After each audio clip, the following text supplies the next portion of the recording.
Et puis des formations, puisque nous avons en France un principe qui s'appelle la laïcité, qui fait que l'État n'intervient pas dans la gestion des cultes. L'État protège les croyants, quelle que soit leur religion. L'État ne vous oblige pas à croire, l'État ne vous interdit pas de changer de religion, l'État vous demande simplement de respecter les lois de la République.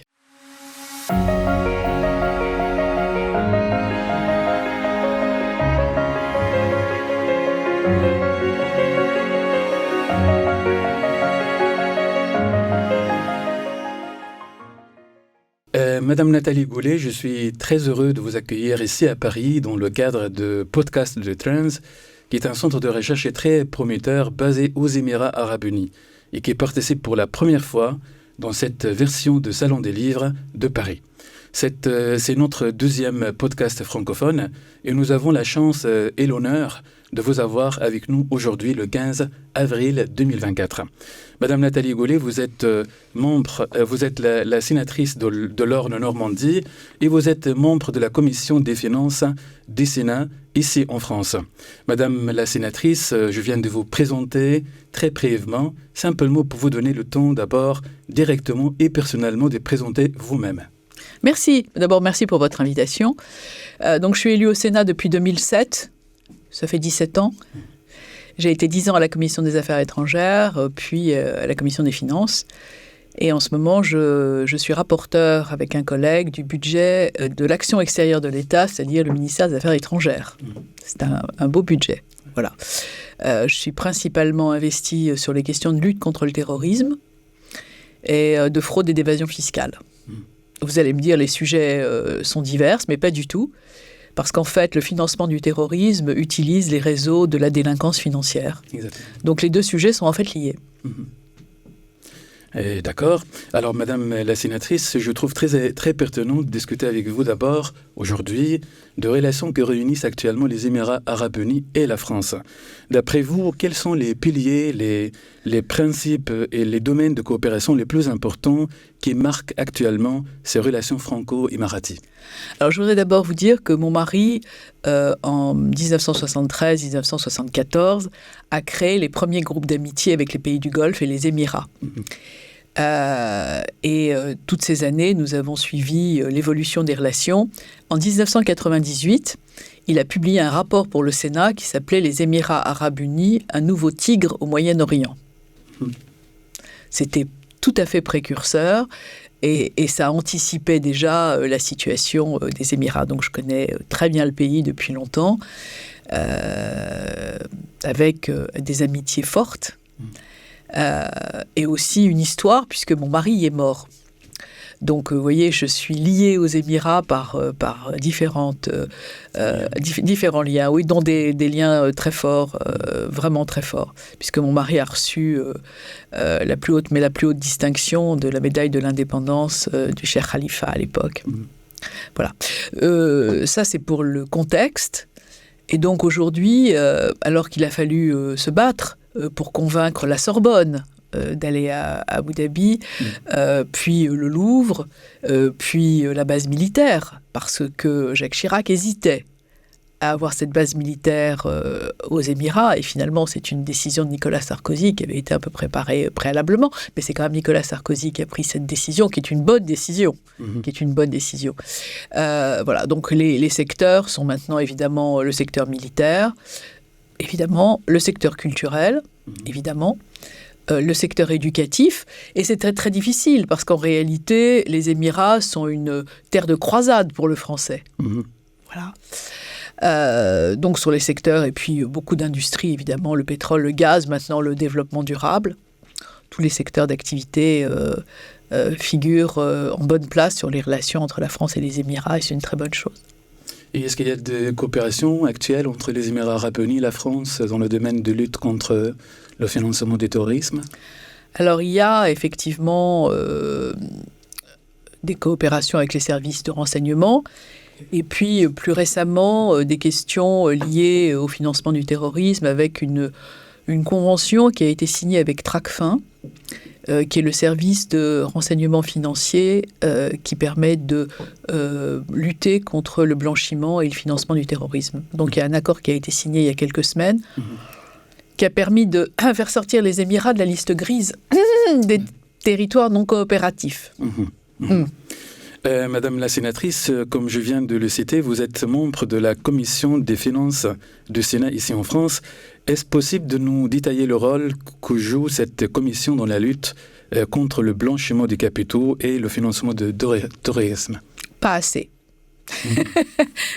On ne lutte pas assez. Et comment améliorer donc l'efficacité de cette commission? Alors, la commission des finances s'occupe du contrôle budgétaire de l'État. Il ne vous a pas échappé que le budget de la France n'était quand même pas en très bon état. Donc on a déjà pas mal de travail de ce point de vue-là. Sur les questions de fraude fiscale et de blanchiment, c'est pas la commission des finances qui s'en occupe. On a des textes qui peuvent arriver, on peut faire des propositions de loi pour améliorer les dispositifs. En réalité, l'Europe s'en est mêlée. Avec la création d'une agence européenne anti-blanchiment, dont le siège va être à Francfort. Je peux lancer un petit appel, je la présiderai volontiers. Je crois que ce n'est pas à l'ordre du jour, mais enfin, puisque vous êtes un média, voilà, je propose ma candidature, profitons-en. Donc en fait, c'est la loi à chaque fois qu'elle peut intervenir, et puis un travail continu avec le ministère de l'économie et des finances, avec le ministre du budget. Le Premier ministre, qui a été ministre du budget, était très très mobilisé sur la fraude. Il y a encore énormément de travail à faire sur les paradis fiscaux, les territoires non coopératifs, le blanchiment. Vous savez que c'est un de mes sujets de prédilection, que j'ai publié un livre sur ce sujet, et que effectivement la délinquance court plus vite que le gendarme. Le voleur court plus vite que le législateur. Et je dois dire, je vous ai parlé de Tracfin il y a une minute, pour l'accord qui vient d'être signé avec les Émirats arabes unis. Je voudrais vous dire qu'il n'y a pas d'amour, il n'y a que des preuves d'amour. Donc, on a signé une convention, maintenant, il va falloir travailler sur ce sujet. Et moi, je serais ravie de rencontrer les services aux Émirats si j'y vais prochainement pour voir la mise en place de cet accord. J'ai beaucoup travaillé sur ce sujet en Arabie Saoudite, où on a créé une vraie coopération avec une vraie task force qui marche maintenant très bien. Et j'aimerais bien aussi contribuer à une meilleure coopération avec les Émirats sur ce sujet. Vous avez dit qu'il y a tout maintenant, mais il faut aller travailler. Alors, comment il faut aller travailler exactement? Est-ce que c'est possible de donner des chemins concrets pour aller le plus vite possible?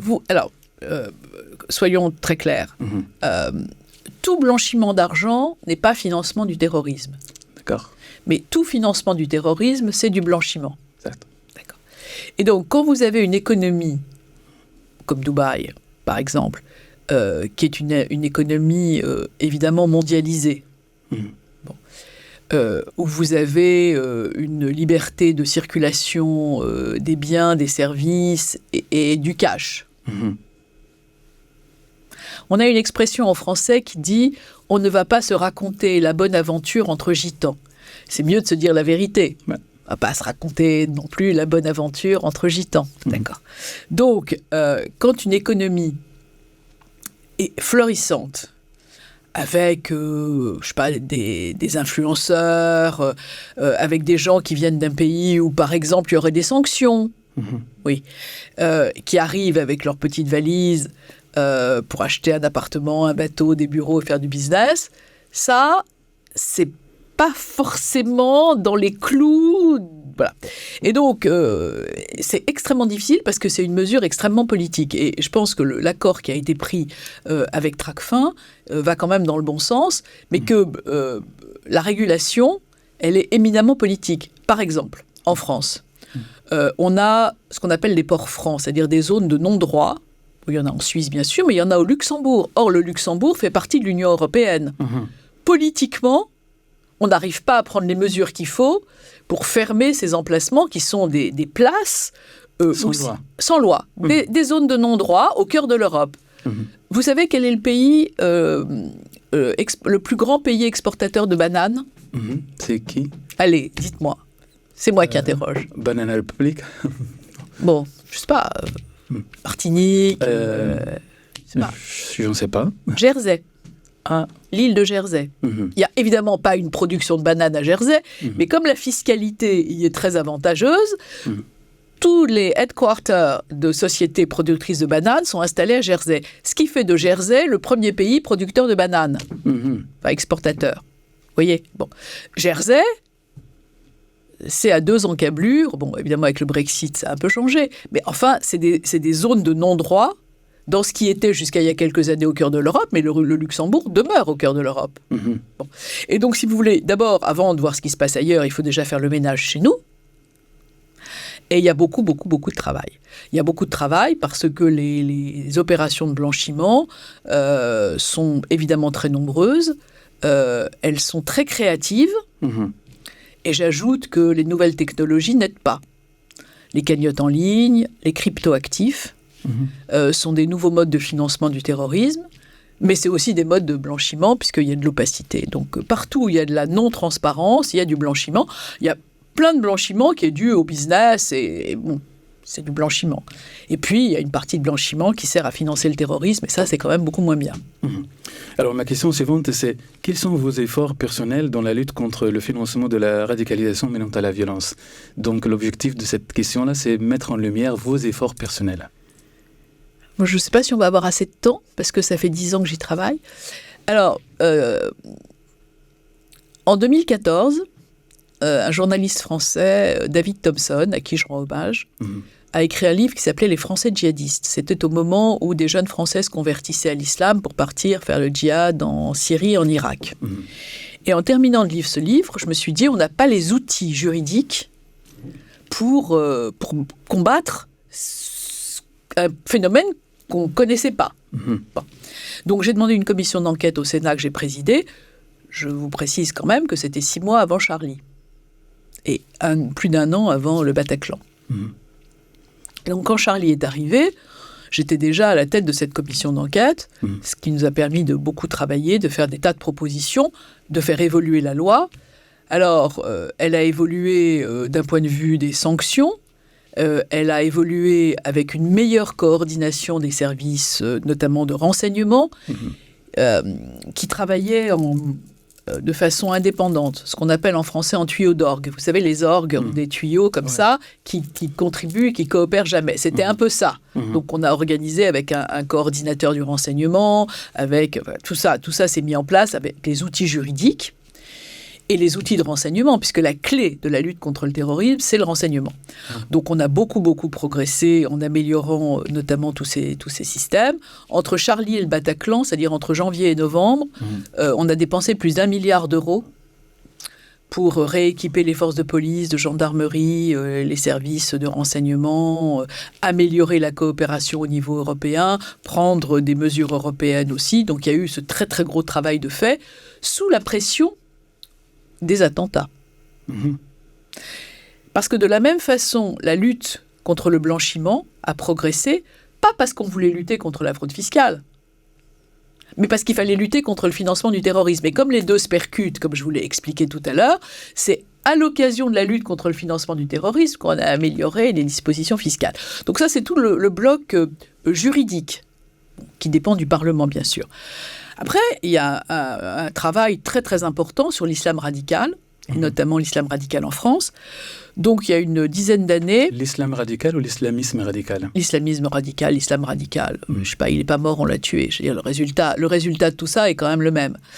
Et j'avais été voir aux Émirats le docteur Al-Kahabi. Hamad? Oui. Qui m'a dit, mais comment vous êtes organisé en France? Alors, je dis, écoutez, c'est un peu compliqué. Alors, bon, combien vous avez de musulmans?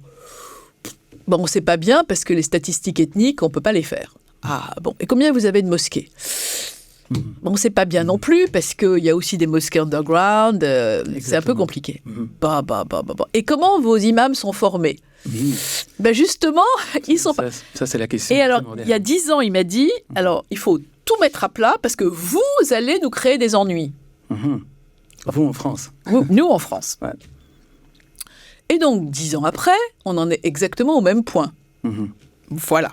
Avec évidemment un contexte international extravagant, et puis des formations, puisque nous avons en France un principe qui s'appelle la laïcité, qui fait que l'État n'intervient pas dans la gestion des cultes.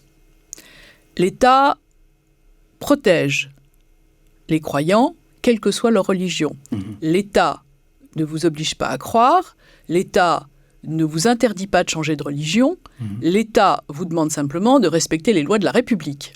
Donc les musulmans ont toute leur place dans la République française, mais à condition d'en respecter les règles. Voilà. Et le contexte actuel nous montre des tensions très importantes, je pense qu'on va en parler. Alors madame la sénatrice, en général, quels sont les défis qui limitent les efforts et les initiatives dans le domaine de la lutte contre le financement du terrorisme? Alors il y en a plusieurs. Le premier est d'ordre législatif, puisque je viens de vous parler de la laïcité, l'État n'intervient pas. Donc, par exemple, prenons le financement d'un lieu de culte. L'État ne peut pas intervenir pour financer un lieu de culte. Bon. Donc, généralement, ce qui se passe, c'est que en France, la quasi-totalité des mosquées est financée par les croyants eux-mêmes. Bon, il y a une petite partie qui peut être financée par l'extérieur. Bon. Donc, il y a des règles qui se sont mises en place, un code de bonne conduite, etc. Bon, moi, ça ne me choque pas. Parce que le deuxième principe de la loi française, à part la laïcité, c'est l'égalité devant la loi. Et donc, si vous interdisez les financements étrangers pour les mosquées, il faut interdire les financements étrangers pour tout le monde, pour les églises, pour les synagogues, pour la cathédrale russe de M. Poutine. Voilà. Et ça, c'est l'égalité devant la loi, et c'est quand même très bien. Bon. Donc, ce n'est pas interdit. Il faut que ce soit transparent, non conditionné, etc. Donc, il y a un problème sur cette... Ça, c'est une limitation. Ce n'est pas une limitation, mais si vous voulez, le principe de laïcité fait, par exemple, que l'État ne peut pas créer, comme du temps de Napoléon, une école pour former les imams. Ce n'est pas à l'État de le faire, c'est aux musulmans de s'organiser. Ça n'en prend pas le chemin. Bon. Donc, si vous voulez, ça, c'est des limites qui sont liées à la loi. Bon. Mais finalement, que les communautés s'organisent elles-mêmes, c'est une très bonne idée. Bon. Pour former, donc ça, c'est les limites législatives. Et puis après, il y a des limites qui sont précisément, qui relèvent de l'organisation des musulmans eux-mêmes. Je vais vous donner un exemple. L'abattage rituel, le halal, c'est à peu près 8 milliards d'euros par an. Combien ? 8 milliards en France. C'est un petit marché, sympa. La collecte de l'argent lié, c'est-à-dire les certificats des sacrificateurs, les contrôles, etc., enfin tout un tas de petites choses, dépendent que de 3 mosquées. Paris, Évry et Lyon. 3 mosquées seulement. Oui. C'est pas vraiment très transparent. Bon. Or, cet argent-là, on pourrait mettre par exemple une redevance halal, comme il y a une redevance sur la viande cachère pour les juifs, et cette redevance pourrait financer la formation des imams en France. Mais ça dépend pas de l'État. Ça dépend des musulmans eux-mêmes. Voilà. Donc, en ce qui concerne le financement du terrorisme, on a des limites législatives qui sont liées directement à ce principe de laïcité. Et puis après, on a un problème que j'ai soulevé dans mon livre, c'est notamment la diversité des moyens de financement. Parce que si vous surveillez les cagnottes en ligne, si vous surveillez les cartes prépayées, si vous surveillez les cryptos, si vous surveillez les ventes immobilières, etc., vous allez créer beaucoup de contraintes pour la majeure partie de la population qui n'a jamais traversé en dehors des clous, pour une petite minorité de délinquants. Donc c'est toujours la question de savoir comment on contrôle et quelle législation on met, sachant que l'égalité devant la loi vous impose évidemment la même loi pour tout le monde. Madame la sénatrice, vous venez de citer un de vos livres. Vous êtes l'auteur d'un livre s'intitulant « Abécidaire du financement du terrorisme ». Pourriez-vous nous parler des principaux stratagèmes financiers utilisés par les terroristes, donc d'autres... Alors, c'est absolument passionnant. Vous avez... tous les outils de la vie quotidienne peuvent être détournés. Je pense aux cagnottes en ligne. Bon, Ça peut être, vous voulez, pour un anniversaire d'un collègue, etc., vous faites une cagnotte en ligne, mais vous pouvez avoir votre cagnotte en ligne, le compte peut être finalement à l'étranger et servir à autre chose. Les prêts à la consommation, vous pouvez retirer l'argent et en faire autre chose. Donc, je pense qu'on n'a pas trop de temps. Donc, ce qu'il faut savoir, c'est que la grande criminalité organisée finance le terrorisme. Le trafic d'êtres humains, notamment le trafic de migrants, qui est quand même un sujet d'hyper-actualité. La piraterie, qui est un sujet d'hyper-actualité en mer Rouge. D'hyper-actualité. La contrefaçon. Si vous achetez une fausse chemise Lacoste, un faux chèque Hermès, etc., vous dites que finalement, il est tombé du camion, c'est pas un très grand délit. Oui, non. Parce qu'en réalité, ça finance des réseaux entiers, notamment dans l'Afrique subsaharienne, qui eux-mêmes financent du terrorisme. Donc c'est des sujets, c'est des sujets du quotidien. À Gaza, traditionnellement, c'est le chocolat. Au Yémen, c'est le miel. Parce que le miel a une consistance. Si vous mettez de la drogue, etc., à l'intérieur de fûts de miel, les chiens, par exemple, ne peuvent pas sentir la texture du miel, absorbe l'odeur. Voilà. Donc le miel et le chocolat. Le chocolat aussi. Le chocolat aussi. À Gaza, c'est assez classique. Voilà. Donc vous avez tout un tas d'outils de la vie quotidienne. Les plus gros réseaux, c'est évidemment la drogue, le trafic d'armes, avec maintenant énormément de difficultés avec les armes 3D. Bon. Donc la drogue, les armes, la prostitution, la criminalité, la traite d'êtres humains. Comme je vous l'ai dit tout à l'heure, évidemment, la contrefaçon, qu'il faut prendre très très au sérieux. Très au sérieux. Voilà. Et puis après, vous avez des nouveaux modes, type crypto-actifs, pour lequel notamment la sénatrice américaine a demandé, avec le Trésor américain maintenant, on demandait plus de contrôle. L'Union européenne est en train de préparer une directive pour plus de contrôle sur les cryptos. Donc vous voyez, quand vous avez une place comme Paris ou une place comme Dubaï, qui veut être une place internationale pour les crypto-actifs avec des conférences extraordinaires, vous ne voulez pas mettre de contraintes. Mais après, l'Iran détourne les embargos avec des crypto-actifs, on les retrouve à Gaza, on les retrouve ailleurs. À un moment, il faut choisir, et c'est très très compliqué. Encore une fois, c'est un sujet politique, éminemment politique. Madame la sénatrice, on va aller maintenant traiter un sujet plus sensible, celui des frères musulmans. C'est le même. Voilà. Comment voyez-vous donc les frères musulmans? Est-il une organisation terroriste? Est-ce que les idées sur lesquelles se fonde cette organisation sont compatibles avec les valeurs de la modernité sociopolitique, avec la démocratie, avec les valeurs de vivre ensemble?